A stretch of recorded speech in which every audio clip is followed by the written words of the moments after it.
Bollywood silver screen presenting the time travellers wife. कहानी की शुरुआत होती है सन 1970 से, जहां पर हमें हेनरी नाम के एक छोटे से बच्चे को दिखाया जाता है जो अपनी मॉम के साथ कार से कहीं जा रहा होता है। तभी इनकी गाड़ी का एक्सीडेंट हो जाता है।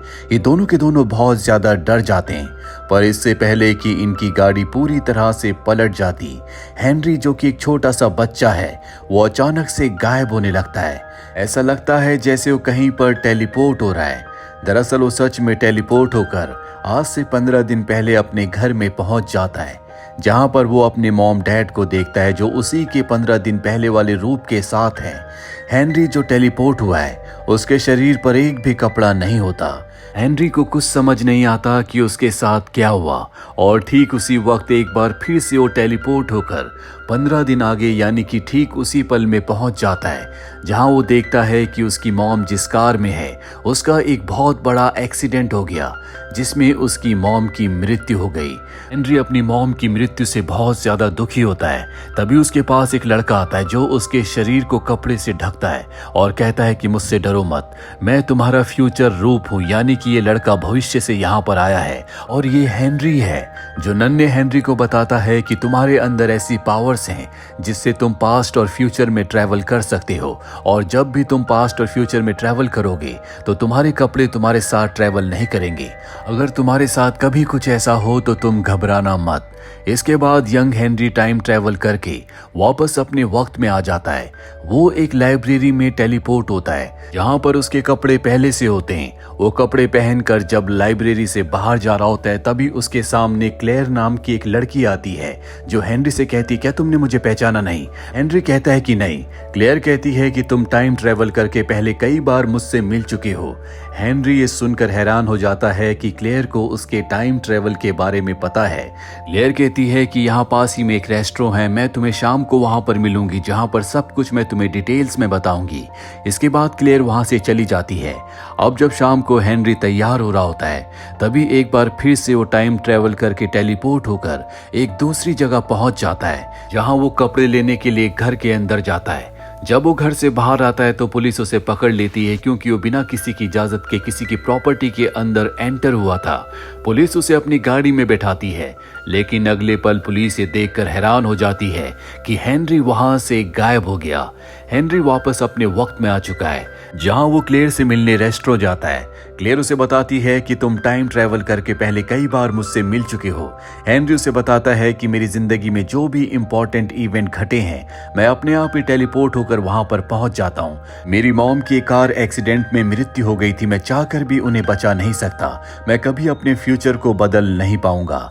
इसके बाद ये दोनों के दोनों हेनरी के घर जाते हैं, जहां पर क्लेयर उसे बताती है कि जब भी मैं तुम्हारे साथ होती हूँ मुझे बहुत अच्छा लगता है। वो बताती है कि जब मैं 6 साल की थी और पहली बार मैं तुमसे मिली थी, तुमने कुछ नहीं पहना था, इसीलिए तुमने मुझसे कपड़ा मांगा था। मैंने तुम्हें कपड़ा दिया था, जिसके बाद तुमने कहा था कि मैं एक टाइम ट्रैवलर हूँ, हो सकता है कि हम फ्यूचर में दोस्त बने। मैं ट्यूसडे को एक बार फिर से आऊंगा, क्या तुम मुझे ट्यूसडे को कपड़ा दे सकती हो? पर मैंने उस वक्त तुम्हारी बात पर विश्वास नहीं किया था, पर जब तुम मेरे सामने गायब हो गए तब मुझे तुम्हारी बात पर विश्वास हो गया कि तुम सच कह रहे थे। अभी दोनों के दोनों यहाँ प्रेजेंट टाइम में एक दूसरे के साथ इंटीमेट होते हैं। दरअसल क्लेयर हमेशा से हेनरी से प्यार करती थी और अब वो हेनरी के साथ रिलेशनशिप में है। क्लेयर का एक बेस्ट फ्रेंड होता है जिसका नाम गोमेज है। हेनरी को वो गोमेज से और उसकी गर्लफ्रेंड से मिलवाती है। गोमेज को हेनरी पर हमेशा से डाउट रहता है, और एक दिन गोमेज को हेनरी स्ट्रीट पर फाइट करते हुए दिखता है। जब वो उसके पास जाता है तो देखता है कि उसने फीमेल्स के कपड़े पहने हुए हैं। गोमेज को कुछ समझ नहीं आता। हेनरी उसे अपने साथ ले जाता और बताता है कि मैं एक टाइम ट्रैवलर हूँ। गोमेज को उसकी बातों पर विश्वास नहीं होता, पर अगले पल वो उसकी आंखों के सामने गायब हो जाता है, जिसके बाद गोमेज को विश्वास हो जाता है कि हेनरी सच कह रहा था, और वो अपनी दोस्त क्लेयर के लिए बहुत चिंतित होता है। वो क्लेयर के पास जाता है और कहता है कि तुम्हें हेनरी के साथ रिलेशनशिप में नहीं रहना चाहिए, वो एक आम इंसान नहीं है, वो बहुत अजीब है। क्लेयर कहती है कि मुझे पता है कि वो एक टाइम ट्रैवलर है। जब मैं 6 साल की थी तब मैं पहली बार उससे मिली थी, और अब मैं उससे बहुत प्यार करती हूँ। मैं जानती हूँ कि ये रिश्ता बहुत ही कॉम्प्लिकेटेड है, लेकिन मैं इस रिश्ते के लिए किसी भी कीमत को चुकाने के के लिए तैयार हूँ। वही हेनरी को दिखाया जाता है जो टाइम ट्रेवल करके पास्ट में एक ट्रेन में जाता है, जहाँ पर वो अपनी मॉम को देखता है। वो उनसे बात करता है और कहता है कि मेरा नाम हेनरी है। उसकी मॉम कहती है कि मेरा 3 साल का बेटा है, उसका नाम भी हेनरी है। हेनरी अपने बारे में अपनी मॉम को सच्चाई नहीं बताता और कहता है कि मैं आपकी सिंगिंग का बहुत बड़ा फैन हूँ। इसके बाद वो ट्रेन से उतर जाता है। दरअसल वो अपने टाइम ट्रेवल करने की वजह से बहुत ज्यादा डिस्टर्ब रहता है, लेकिन आज वो अपनी मॉम से मिलकर बहुत खुश है। वो टाइम ट्रेवल करके वापस क्लेयर के वक्त में आता है, जहाँ पर वो अपने पिता से मिलता और कहता है कि मैं क्लेयर से शादी करने वाला हूँ। इसके बाद वो क्लेयर के पास जाता है। जल्दी वो दिन आ जाता है जब इन दोनों की शादी है, और शादी वाले दिन जब सब के सब हेनरी का इंतजार कर रहे होते हैं, गोमेज हेनरी को लेने के लिए उसके कमरे में जाता है, पर वो देखता है कि वहां पर उसके सिर्फ कपड़े हैं। वो समझ जाता है कि वो एक बार फिर से अपने आप ही टेलीपोर्ट हो गया है। ठीक उसी वक्त विंडो से हेनरी आ जाता है, लेकिन ये हेनरी इस वक्त का नहीं है, बल्कि ये फ्यूचर से यहाँ पर आया है, क्योंकि इसके कुछ कुछ बाल सफेद भी होते हैं। और अब फ्यूचर से आया हुआ हेनरी कपड़े पहनकर उस जगह जाता है जहां पर क्लेयर है। इन दोनों की शादी हो जाती है। हालांकि क्लेयर को पता है कि ये वाला हेनरी फ्यूचर से आया है, लेकिन उसे इस बात से कोई फर्क नहीं पड़ता, क्योंकि उसकी शादी हेनरी से हुई है, भले ही ये हेनरी फ्यूचर से क्यों ना आया हो। और अब इन दोनों की शादी हो चुकी है। शादी के बाद ये दोनों बहुत खुश रहते हैं। हालांकि हेनरी अब भी कई बार टाइम ट्रेवल करता है, वो कई कई दिनों के लिए गायब हो जाता है, पर इन दोनों को ही इस चीज की आदत पड़ चुकी है। एक दिन क्लेयर अपने फ्रेंड गोमेज को और उसकी गर्लफ्रेंड को डिनर पर बुलाती है। हेनरी भी घर पर ही होता है, और जब ये डिनर की तैयारी कर रहे होते हैं तभी इन्हें बाहर कुछ गिरने की आवाज आती है। ये सब के सब बाहर आ जाते हैं और देखकर हैरान हो जाते हैं कि वहां पर फ्यूचर का हेनरी है, जो बहुत बुरी तरह से जख्मी होता है, यानी कि उसकी मृत्यु होने वाली है। ये उससे पूछना चाहते हैं कि तुम्हारे साथ क्या हुआ, लेकिन इससे पहले कि वो हेनरी कुछ बोल पाता, एक बार फिर से वो टेलीपोर्ट हो जाता है। और अब एक बात तो हेनरी और क्लेयर को समझ में आ जाती है कि जल्दी फ्यूचर में हेनरी मरने वाला है। क्लेयर उसे बताती है कि जब भी तुम टाइम ट्रेवल करके मेरे पास आए हो, तुम कभी भी 40 साल से ज्यादा के नहीं थे। इसका मतलब ये है कि लगभग 40 साल की उम्र में हेनरी की मृत्यु होने वाली है। हेनरी क्लेयर से कहता है कि तुम चिंता मत करो, मैं किसी न किसी तरह से फ्यूचर में अपने आप को बचा लूंगा। और हेनरी जानता है कि वो चाहकर भी ऐसा नहीं कर सकता। वो भविष्य में होने वाले इवेंट्स को बदल नहीं सकता।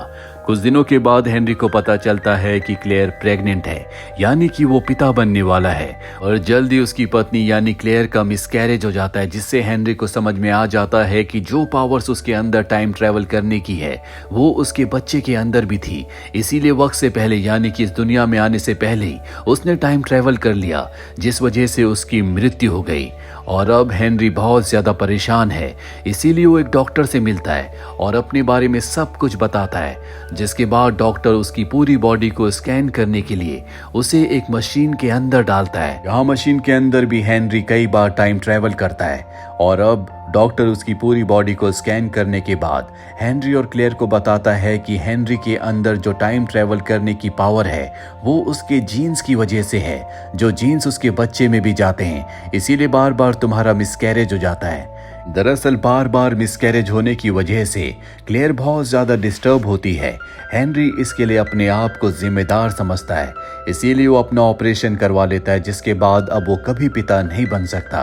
क्लेयर इस बात से उससे बहुत नाराज होती है, क्योंकि वो माँ बनना चाहती है, लेकिन अब वो माँ नहीं बन सकती। रात को ये दोनों के दोनों अलग अलग कमरों में सोते हैं। तभी क्लेयर का फोन रिंग होता है, और जब वो फोन रिसीव करती है तो ये पास्ट से आए हुए हेनरी का होता है। वो उससे मदद मांगता है, और अब क्लेयर उसके पास जाती है। क्लेयर के दिमाग में यहाँ पर एक आइडिया आता है, क्योंकि ये वाला हेनरी पास्ट से आया है, इसीलिए वो उससे प्रेग्नेंट हो सकती है। क्लेयर उसके साथ इंटीमेट होती है, और इसके बाद जब वो घर आती है तो हेनरी को सब कुछ बताती है कि किस तरह से मैं तुम्हारे पास्ट वाले रूप के साथ इंटीमेट हुई, और अब मैं एक माँ बन सकती हूँ। कुछ दिनों के बाद वो प्रेग्नेंट हो जाती है। कई महीने बीतने के बाद भी क्लेयर का मिसकैरेज नहीं होता। क्लेयर बहुत ज्यादा खुश है, लेकिन हेनरी परेशान होता है, क्योंकि उसके अंदर डर होता है कि अब भी कुछ भी गड़बड़ हो सकती है। और तभी वो वॉशरूम में जाता है जहाँ पर एक बार फिर से वो टेलीपोर्ट हो जाता है, जिसके बाद वो अपने आप को एक जू के अंदर पाता है। वहां से कपड़े चुराने के बाद जब वो बाहर जाता है तभी पीछे से उसे आवाज आती है डैड, और जब वो पीछे मुड़कर देखता है तो वहां पर एक बच्ची होती है जो उसे डैड कहकर पुकार रही होती है।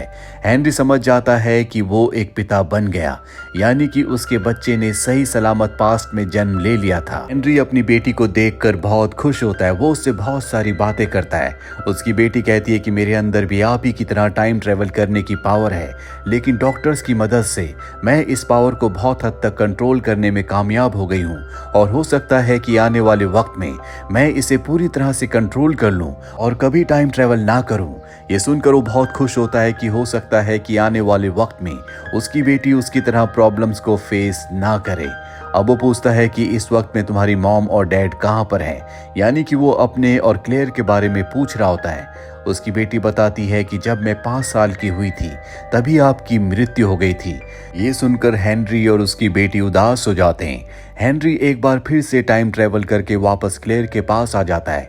वो क्लेयर को बताता है कि तुम्हें घबराने की कोई जरूरत नहीं है, हमारी बेटी होगी जिसका नाम हमें सोचने की जरूरत नहीं है, क्योंकि उसकी बेटी ने उसे पहले अपना नाम बता दिया था जो कि होता है एल्बा। लेकिन वो क्लेयर को ये नहीं बताता कि जब उनकी बेटी एल्बा 5 साल की होगी तब उसकी मृत्यु हो जाएगी।